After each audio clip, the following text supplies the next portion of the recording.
everyone. This is A Bit of Business. My name is John Fitzgerald, and on behalf of LearMedia.tv and the British and Irish Trading Alliance, welcome to the show. Our topic today is labour.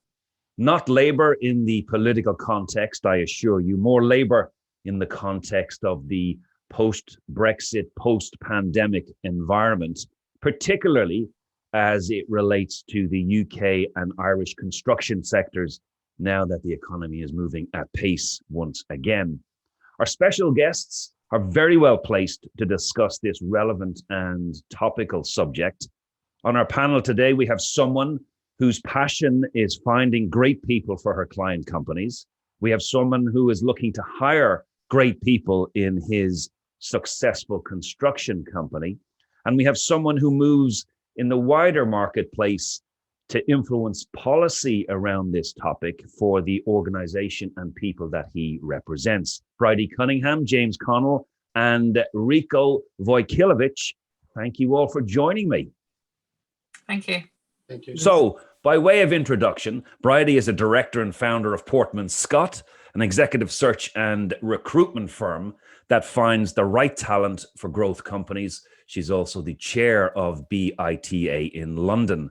Bridie started her career in Marks and Spencer's and gained many years of experience in senior sales and operational roles in the UK and overseas. She has also worked for Carphone Warehouse and was a member of the team that helped the business enter the FTSE 100. She fully understands the need to find top quality candidates for growing companies where the individuals can make an immediate impact on joining a business. James is the managing director of Oliver Connell & Son, which was established in 1974 by his father. They are an award-winning contractor specializing in groundwork, RC frames, rail, and the aviation sectors. Their in-house capability and expertise allows them to offer a complete solution for any construction, literally in any environment. James and his brother Tom are also very active members of BITA and very generous sponsors of many BITA events. Rico is the senior policy advisor for the House Builders Association, the house building division of the National Federation of Builders. Having worked in politics, residential service delivery, employment, education, policy, and regeneration, Rico believes that house building and construction are intertwined economic and social forces that need continued recognition, especially in the SME sector. He sits on various industry boards and working groups. His passion is policy and practice and delivering realistic outcomes for clients and industry alike. Welcome to you all, but let me start with you, Rico. I saw a humorous quote on the BBC News website the other day. Shortages are the only thing we don't seem to be running out of in the UK right now. Now, on a more serious note, the 2016 Farmer Review predicted a 20% decline in the available construction workforce within a decade. So my question or questions to you, was that a credible prediction? Has it come true over the past 5 years? And with almost 6 million people applying for the post-Brexit settlement scheme in the UK, is Brexit really causing a labour shortage, or are there other factors at play as well? Rico. Good question. Yes, we are seeing a massive drop-off in labour. Many of those, as the Farmer Review correctly identified, is down to retirements. We also lost 100,000 people in 2008 after the financial crash, and Brexit is having an impact. But what impact it's having isn't really discussed. So if we look at, say, London, where 34 to 38% of workers pre-Brexit were from outside the UK, and we look outside of London, where it's 4%, what we end up seeing is a lot of people that left the sector and have left London, shortages quite high, have actually come from outside of London to come and work in London. And that's then really hindered the regions from delivering their projects. But the complexity of that is really, and I'm sure James will touch on a little bit, Is there the skilled workforce to do those jobs in London? There's some really technical jobs, and actually we've done such a poor job in training and retraining staff, Indigenous staff, UK staff, that it's actually quite difficult. If you want a steel fixer or working in that sector, it is very difficult to find someone that's a high enough standard, which is why we've been importing a lot of labour. The second thing really is the government, and people don't really talk about it, but SMEs train 7 in 10 apprentices and make up 90% of the training capacity. So unless they have work, unless they have a pipeline of work, it's very difficult for them to take an apprentice on, because you're going to commit to someone for 2 or 3 years and longer, really. So unless you know you've got work, how can you take somebody on? I spoke to a member yesterday who used to have 73 directly employed staff. He's a house builder. Because of the planning process, he doesn't know what he's doing next year. So he's gone from 74 permanent members of staff, and he hates it because it means that you can't control the quality. He's not in London, he's outside of London. But this is a knock-on effect that is constant throughout the industry and never really gets discussed, because we look at things of train loads of people and we'll solve the problem. Well, you won't. You need a pipeline of work. And James, you're living and breathing this since that farmer report was published. Are you seeing, and would you echo what Rico was saying there, over the last 5 years? And is it getting worse? And what is actually happening at the sharp edge? Yeah, I'd echo what Rico said. I think the big issue we have is that we're not getting enough homegrown talent coming into the building industry. It's not attractive to them for some reason, and I don't know why, because we're getting guys can come out of college and do 2 years with us, and you can be earning 50-55 grand doing shuttering, carpentry, steel fixing, and it's just we had an awful time during the summer when I'd say 35% to 40% of our labour, like we carry about 1,100 men, about 35% went back home to Romania and different countries due to the pandemic for 6 to sometimes 8 weeks. Now there seems to be labour about, but not the right labour. Unskilled labour. We can fill we can fill the numbers, but it's just we haven't got the volume of young people coming through learning the trades like they used to. And we had the Irish come, and then we had the Eastern Europeans come, but at the minute we've got nobody coming. They're just going the other way, and it's the skilled labour that is very hard to find. And we've got a few apprentices in the business, but I just think the industry as a whole doesn't do enough to attract young people into it. And it's a lot easier than when I started out, or when my father started out. It was quite difficult, and it was quite, the health and safety wasn't great on sites, and it was hard work. These days, there's tower cranes on all jobs, and the formwork systems are a lot easier, and it's not a bad job. It's not a bad job, but we're just not attracting the young talent. I think I've seen something where there was a million job vacancies and roughly 1 million people out of work. It's just about getting them trained. But it's very difficult to find enthusiastic young people who want to join the construction industry at that hard, sharp end. We got plenty of surveyors and engineers and people coming out of colleges, but not the actual tradespeople. And I don't know. I can't see it getting better. I mean, we've changed the business to be doing a lot more sort of precast and systems of work that lend itself to less labour, which is a shame. But even with that, I'm going to factories in Ireland for precast, and they're telling me they can't supply me till March because they're having the same problems as we're having in the industry. Why can't you supply me till March? Oh, because my labour is short, and I haven't got enough design engineers, and my guys went on holiday, so it's hard to know where to turn with it, to be honest with you.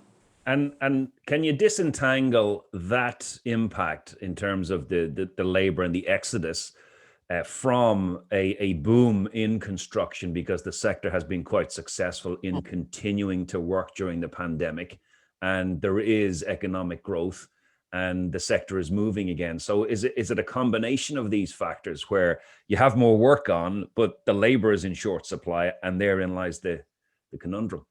Yeah, I mean that's. I mean, if I know all our competitors, and it's a study that, shall we say, they're formed quite well, and companies done very well.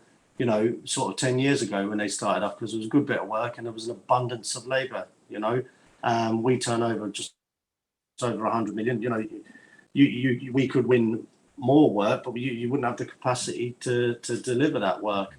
I mean, one sort of problem we've had that it doesn't seem to be in the press or anything is these government grants. That a lot of guys took grants and went back to Eastern Europe and abused the system, shall we say. There was £10.5 billion given out in government grants to construction when construction never really stopped. It might slow down a bit, but that affected the labour as well, quite a lot.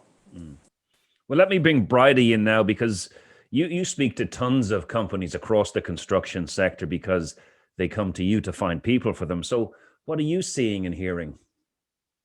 So we're hearing pretty much the same thing. I mean, it's interesting. Obviously, in my role as the chair of BITA London, the majority of our members are actually construction, and that's really where we started looking at this problem. And there are, believe it or not, there are 405,000 different construction companies in the UK, and 99% of them are subcontractors, the types of people that Rico is speaking about. So they're having huge issues with some of the things that James has spoken about, of people taking grants and going home and not coming back. And, when you're a small company, you've only got to have 2 or 3 people doing that, and it has a massive, massive impact. So there's no doubt it is an enormous problem, hence why we're doing the work that we're doing within BITA. And just to put some further numbers on that James has mentioned, over the next decade, we're going to see 500,000 people come out of construction through retirement, because, as James mentioned, there was a boom. It was a boom industry many, many years ago. Well, those people are all coming up for retirement. But so that's 500,000 we're going to lose. And that's really highly skilled. They're people that have gone man to boy and really got a lot of experience under their belt.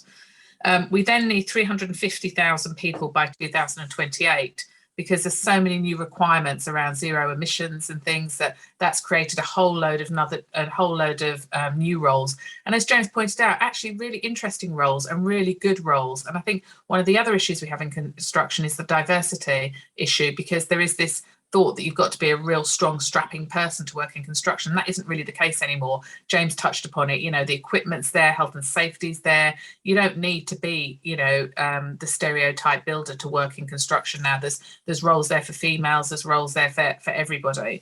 So I said we've got to find 350,000 people by 2028.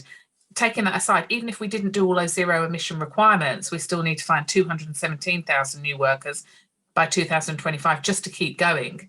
Just to literally keep the wheels on the bus. And that's before all the problems that James has referred to. And then the really startling fact is that there's in 2018 and 2019, we only managed to get 35,000 people through the apprentice scheme. So, and I think there's a huge amount of issues around that. James has talked about it not being attractive enough. And I think one of the issues we have is historically construction's never really spoken with one voice. There are 300 different federations within construction, and everyone's kind of fighting for their little piece of the action. But actually, this is the first time from my experience, that everybody is unison in the one problem: labour shortage and lack of apprentices. So for the first time, we're managing to get everyone together and actually, say we are one voice and we have one problem that we need solved. So the numbers are horrific. Everything that James and Rico are saying are true. And I think what we've got to do now is acknowledge that we're doing a huge amount of work around apprentices, but the difficulty is that there's going to be a gap. Even if we took all the 1 million people that James has referred to and put them on an apprentice programme, they are not going to build the houses of tomorrow. It's going to take a couple of years. And so what we're proposing as BITA and as part of the project that I'm working on is that we request temporary visas for 2 years while we get the apprentice scheme up and running to a much more robust way. And there's loads happening with that. We're working with lots of different apprentice providers, and we're talking about, because the other problem is within apprentice, there's one construction apprentice, and that doesn't help with groundworks or shuttering or framework. It's a general construction apprentice. We need to work with companies to make them much more specialist, so they're benefit to everyone. So there's lots going on. So the first thing we're asking for is temporary visas for 2 years. And then the second thing we're giving back, the promise we're making to government, is if you give us that or give us some way towards that, then our construction members will take one apprentice for every overseas person that they bring in. So we're solving the problem of today, but we're also making ourselves a bit more future-proof, which perhaps in the past, through no one's fault, demand, supply, all of that type of thing, hasn't happened.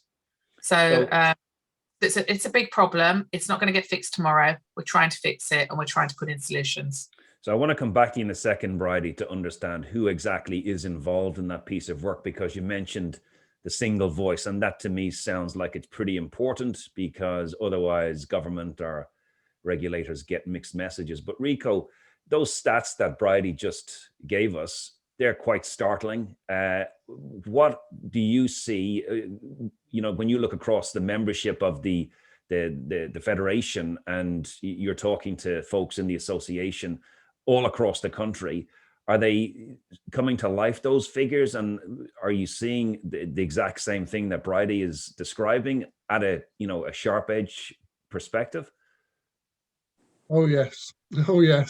And Bridie was correct in the 35,000 apprentices, but it's how many complete. And I think the completion rates are about 54%. So you're actually seeing even fewer getting right through to the final stage. And the difficulty we have, so we have been asking government for a temporary visa for the last 3 years. We've been trying lots of different ways. We had a clearinghouse approach, which effectively we have a lot of apprentices that we can take on board, if we kind of have exchange for temporary visas. It hasn't moved. And I think that the, BITA's approach to try and take a one-for-one apprentice might actually move the goalposts to a place where we might get this over the line. And that's actually a key ingredient, because it's a strategic approach to improve the apprentice numbers. And we've had a difficulty really, because if you look at something like colleges, a great example is bricklaying. So they would get people to come in at 9, 10 o'clock, and then they would lay some bricks in a nice warm room. Well, that's not bricklaying. That's not working on site. That's not getting in at 8 o'clock in the cold, doing it outside. And then that full sense of security when they go onto site, they suddenly go, this job isn't for me. But we've got an issue also with attracting people to the sector, not just for that reason, but because the SFH, the Skills Funding Agency, and the DFE, Department for Education, don't always work together. So the DFE are more about universities and A-levels, whereas the Skills Funding Agency are more about your technical and your college apprenticeships. Now, that's a problem, because it means that there's effectively a tiered system in the way that we talk about these two career opportunities. And that's what they've got. This is where we need to change the debate. This is about careers. I'm head of housing and planning policy because I found it really interesting. When I look back, I think, I should have been a site manager. My pay would have been better. I would have seen things change on a daily basis. I would have had really great outcomes. And I adore my job, and I love fighting for these companies that do such great work. But unless people recognise how good the work they do is, and parents ultimately go, actually, do you know how good this job is? It's going to be more complex. And there's a secondary factor here that was pointed out by someone called Noble Francis at the Construction Products Association. In the late 80s, there was insecurity of work, and a lot of parents, nowadays parents, they looked at that insecurity, they thought, oh, construction might not give you the career that you expect. It might end up, in a recession where you won't have these jobs. That isn't the case anymore. And that very short period where there was a loss of jobs for youngsters and apprentices doesn't exist anymore. We have such a huge shortage, and it's such a great career. Not just that, is you can work internationally without question. Once you gain that skill, you can go independent. You can be self-employed. So many benefits to working in construction. You can retrain easily. You're in demand. So it's mad that all this narrative doesn't really come on board. And Bridie's correct in the fact that actually we haven't pulled together very well as an industry. House building is separate to contracting. We as the NFB take on a lot of different companies, and we try and really understand, we have ground workers, we have heritage, we have house builders, we have main contractors, subcontractors, because we like to speak with one voice. And I get involved with some of the net zero stuff, because effectively construction is huge. But unless people recognise that there are huge opportunities, all the jobs and all the companies that Bridie mentioned before, it's really complicated to transmit how great a sector it is, and why we need strategic solutions like the one that BITA's come up with, that can really push things over the line.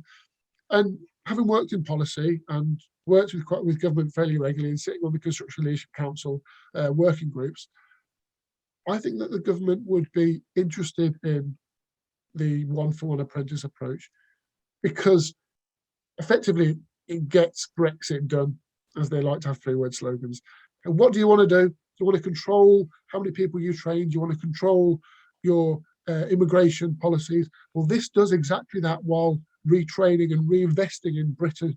So I don't see why it's not a real goer. And I think it adds that nuance that actually industry should and can get behind. We might have been calling for the visa. Was it enough? It wasn't, because we didn't get it over the line. In 3 or 4 years, it's been ranting about it. If this adds this extra layer of acceptance to government, I mean, brilliant, absolutely fantastic suggestion and approach by BITA. So, James, is this one-for-one solution viable in your mind? Yeah, it sounds good, but is there people there waiting to come over?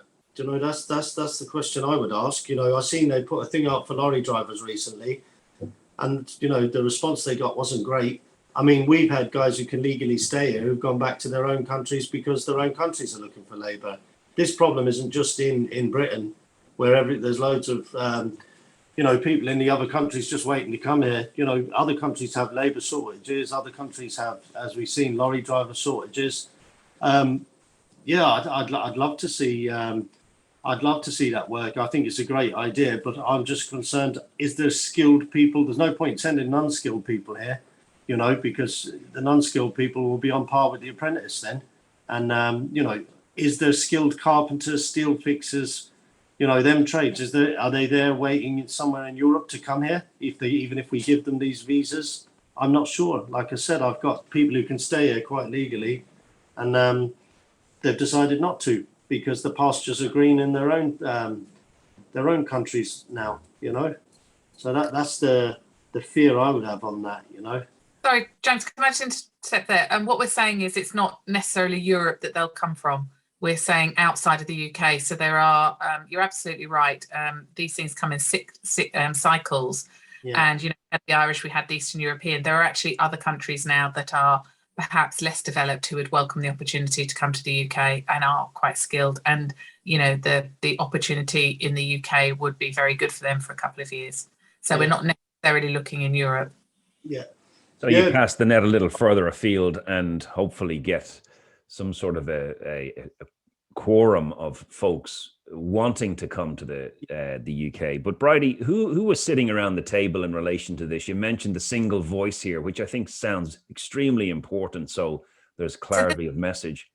No, absolutely. And this is completely mushroomed. So if we go back to the very, very first sort of working dinner that we had a number of construction people around the table, big household names. So we had Lang O'Rourke, we had Coffee, we had people that we had James's brother Tom from Oliver Connell.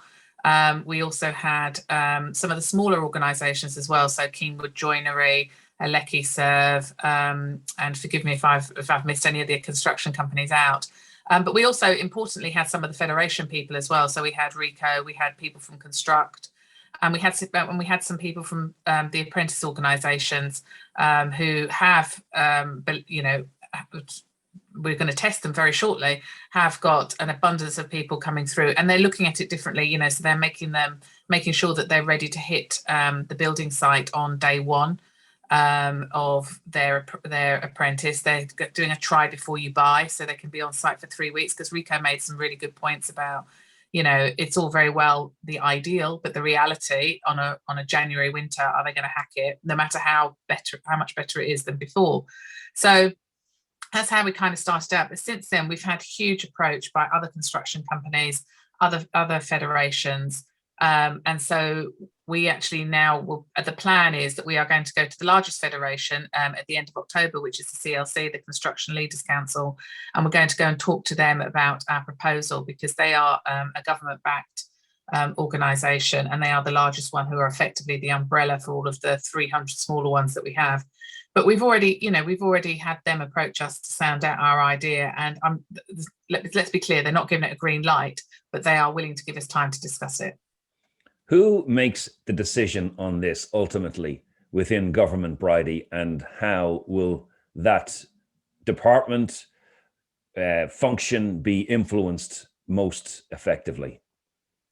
Okay, so the one group of people that I missed out that we've been working with is an outside company called Sec Newgate, and they very much specialise in media and PR. And within their organisation, they have a number of people who have a direct line to the government. So it kind of depends, really. There's a pincer approach. One of the big things that the government want is levelling up, and it's perceived that levelling up is for people to own their own homes. Now, so there's a massive agenda, and I'm no politician, so this is just me speaking as a layperson and my interpretation of what we've been told. But there is a massive desire for everybody to be able to afford to buy their own home. We'd be in the private sector or through social housing or housing associations or so, or at least live in their own home. That's not going to happen with the house numbers that we have. And so the programme going forward is very, very ambitious. So you could argue that the housing minister, that's his you get to go through him. Then of course we've got Priti Patel, who's in charge of all the visas and so on. So she will make that decision about that.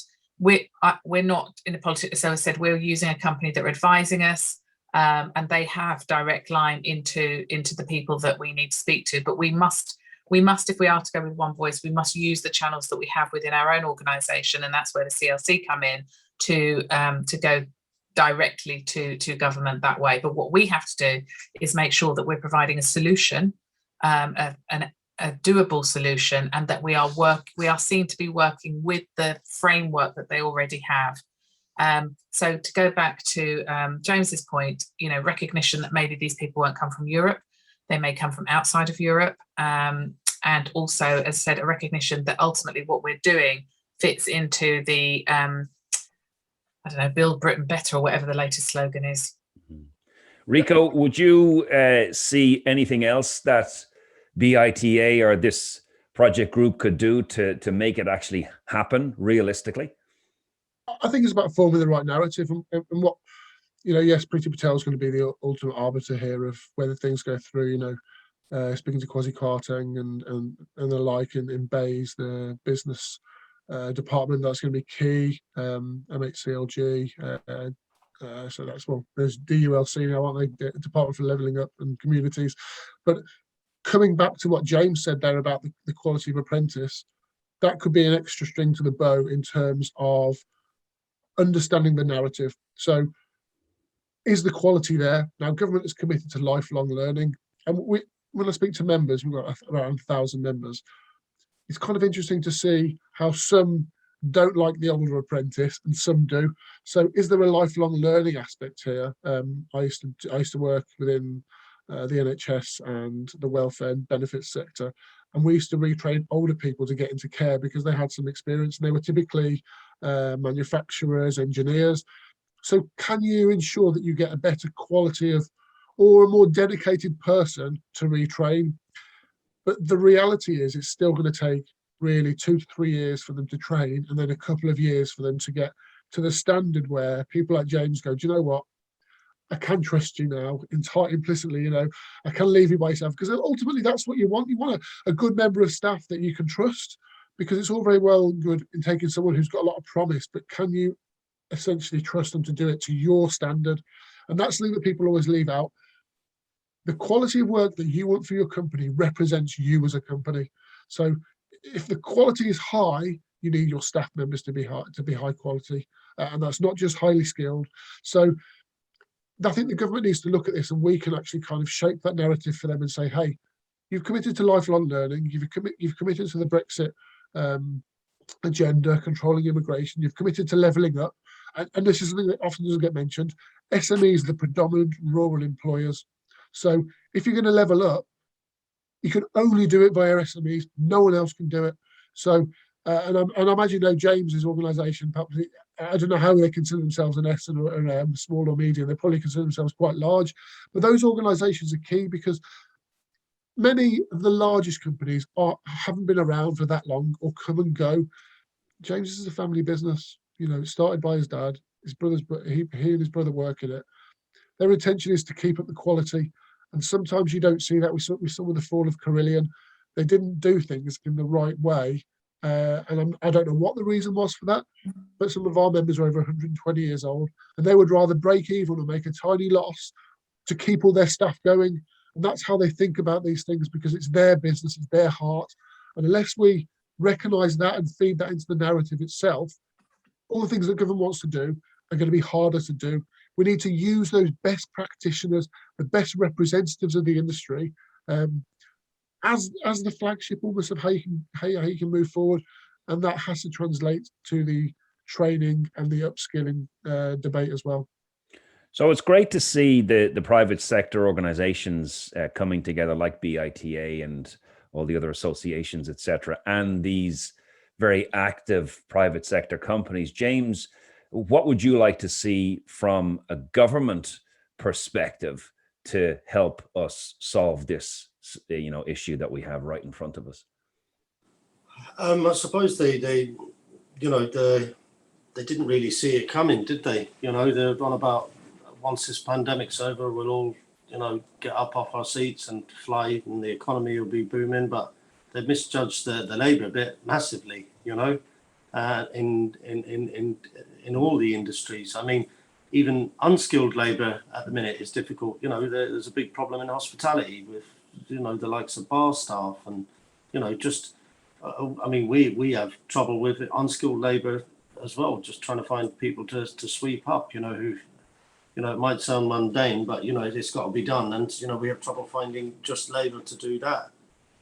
But I think, temporarily this trying to get the visas may work, but I think for looking for the future, we have to start making this industry, our industry, more attractive. I was speaking to a very senior guy in a very big company, and he said to me, if my son went into my construction, my wife would be very disappointed. And this is, this is the perception I think there is of construction at the minute. So we need to try and get rid of that and try and make it a more attractive place to work, so we can get the young talent into this industry that are coming out of school or going into any other industries like manufacturing. Make it a bit more attractive. But I think the government, they seem to be concentrating at the minute on lorry drivers, HGV drivers, and we're in numbers, it's I think 30,000 short. But when you look at our industry as a whole and the numbers that Bridie just said, it'll be catastrophic if they don't do something. Don't do something soon. And the problem we also have, and Rika touched on it, like we'd have 1,100 staff, but they're not all self-employed. The majority of them, they are self-employed. They're not fully time employed, PAYE, because it's the nature of our industry. They move around, and what happens then is we all start a bidding war for the good labour. Say company down the road might want them, I might want them, and they just move about, and there's no loyalty there. We've done a job recently with 150 men on the job, and duration of the job we had 500 men through the gate. And that's a direct result of the shortage of labour, and puts pressure on your business, obviously, because you're paying a lot more than you would have allowed for labour, But there is no, well, I suppose they're doing what's right for them and their family, but there is no loyalty. They're self-employed and they're entitled to move around. But that's what happens in the summer. It's like a big bidding war for all the labour, because there's a massive shortage, especially in the summer, and we're all vying for the right labour, and they're just going around from site to site, you know. Well, I'm conscious of the time, folks, and I'll leave the last word on this to Bridie, because clearly a lot of work has been done. What do you see as the next steps? What would you like to see happen? And if there are folks from government watching this in our fairly large audience, what's your simple message to them? I think for us, as I said, our next step is to visit the CLC or speak with the CLC and see and get them to take our message forward. I think we can probably, I mean, James has touched upon it a lot in the lorry drivers. We have got a lorry driver situation coming down the track. And I think people need to recognise it earlier than they recognise the lorry drivers. We don't really want to be in a position this time next year where we've got building sites abandoned, and I, perhaps exaggerate, but we're close to that reality. Building sites abandoned because there is not enough labour to deliver them. And when I say building sites, this really doesn't affect the consumer, because this will be houses that people want to live in. This could potentially be hospitals. It could be schools. I think because, and we laugh about it, it's very real to the consumer that you can't get a milkshake at McDonald's. They can identify with that. Perhaps it takes the consumer a little bit longer to identify with a labour shortage, meaning that a house might not be built. We're starting to hear it a little bit in the residential market where people can't get roof tiles for their extension. But I think we've got this much bigger problem coming down the track. And so my message to anybody listening of any power would be, don't let us get in the same situation as the lorry drivers. Let's try and head this off early. Let's try and, stop, nip it. I wouldn't say nip it in the bud because it's already happening, but at least try and ebb the flow. And let's try and do that now before we end up in a lorry driver situation, because that doesn't look good for anybody. It doesn't look good for the domestic industry, and it doesn't look good for the world looking in on us. Listen to the single voice of the construction sector. Take proactive action. That's a couple of simple messages, I think, for any government folks watching who can help and support with this issue. So let's leave it there, folks. Bridie, Rico, James, thank you so much for joining us. Ladies and gentlemen, this has been A Bit of Business. My name is John Fitzgerald. All the best for now. Thank you. Cheers. Thank you.